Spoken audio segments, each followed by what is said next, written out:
Hi everybody, it's Mike again, Kyle, Mika, and Ali, and today we are in what is called the salt pans.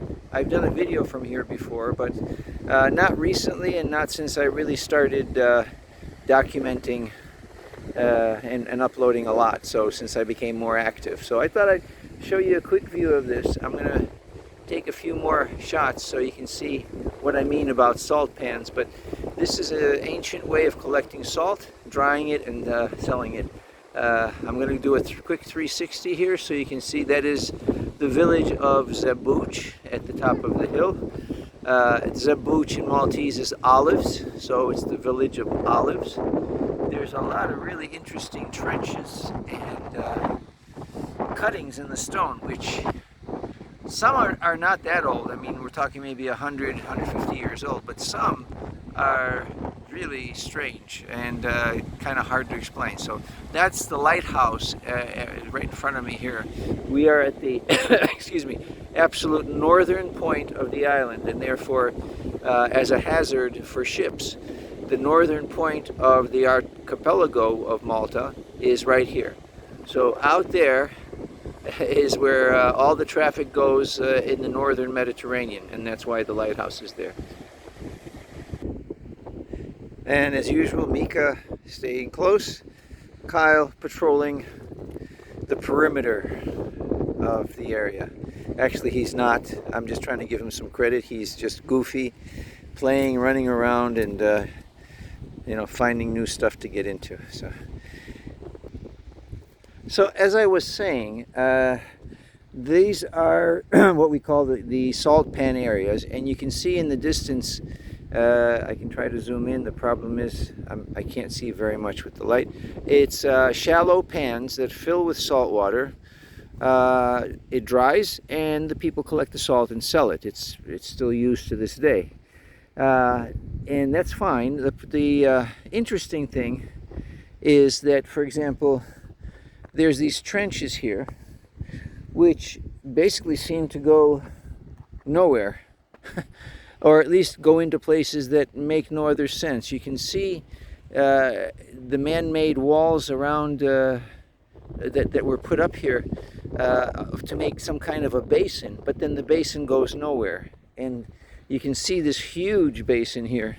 I mean, it looks like an Olympic swimming pool with trenches that tend to go nowhere. And keep in mind, this is all handmade. This was made, you know, at least 100, 150 years ago, when there were no power tools. So all this was carved. You can see the ledges, the steps. That's just a barbecue. And then some other things along the wall here. I'm gonna show you some more stuff.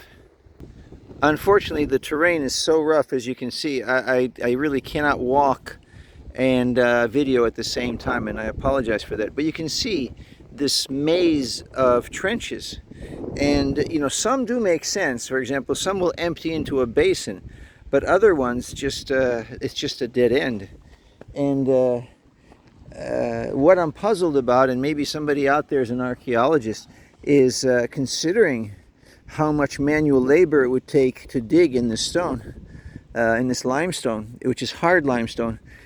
You would have to wonder what they were doing, because it's not like just okay, get the jackhammer out and we start jackhammering and then we'll see what happens. No, of course, there's the doggies, which is again what this channel is about. But this is a really interesting place. So here we have something really strange, which is I'm trying not to fall, which is a basin, okay, carved steps into a rounded basin with more steps, almost like a pool, like a wading pool. But then you have this thing here, which leads to this hole. And this one is closed, but if I go to the next one, and please bear with me. Hey guys, this one is open, and you can hear, I mean, it's not open because it's filled with rocks, but this goes all the way to the sea, and you can hear the water hitting. So somebody a long time ago, and you can see that it's manually cut, it's perfectly round, cut this hole all the way down to the sea level. And if I pan here slowly, you see how high the cliffs are. You can understand what a deep tunnel this must have been. And okay, so again, I'm trying to figure this out. Maybe they were pulling water up like a well, you know, from the sea, and then filling the pans with the salt water. But it doesn't make any sense because, I mean, they didn't have any machinery to pull the water up, no pumps or nothing. And it just goes on, and you can see trenches, a kind of a irrigation system, if I may call it that. I'm trying to walk and not fall.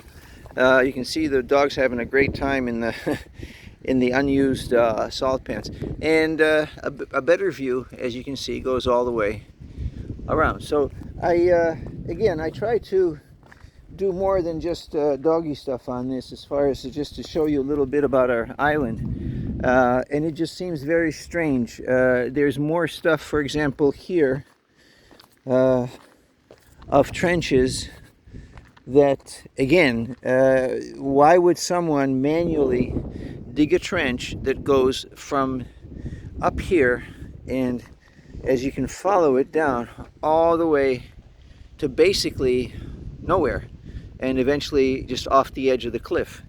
And again, we're about I mean, if I had to throw a number, I'd say 100 meters, maybe 200 meters up from the sea. So we're above a cave or cave system that is about 200 meters up in the air, and or maybe 100 meters. None of this makes sense to me, and I don't know if it's you know, from the Stone Age, some of it. I don't know if there were some civilizations here from very, very ancient times that did something before, but maybe you guys would have some answers. In the meantime, I'm trying to find my wife and dogs because they disappeared. Let's see, where are they? So we located the wife and the dogs. Again, I'm going to try to zoom in a bit so you can see where they are, get a better view. Having a great time out there. There's Allie. And I'll zoom back out so you kind of get an idea of the scale. They're about 100 meters, 75 meters from me. Enjoying this landscape here and open country, which they really do enjoy. There's hunting and bird trapping here, which is very controversial. As everybody I'm sure knows, people are becoming more and more aware that we have to protect nature, whereas of course the hunters feel like they're being restricted of their hobbies. People walking around, lots of tourists love coming here, as you can imagine. It's such a beautiful, and there's a lot of more weird stuff as far as carvings and structures here that I don't really have an explanation for. So I'll stop here. This is Mike, Allie, Mika, and well, there they are, saying hello to the guy over there, and saying goodbye. Have a beautiful, lovely, and blessed weekend, and take care and stay safe. Love you guys.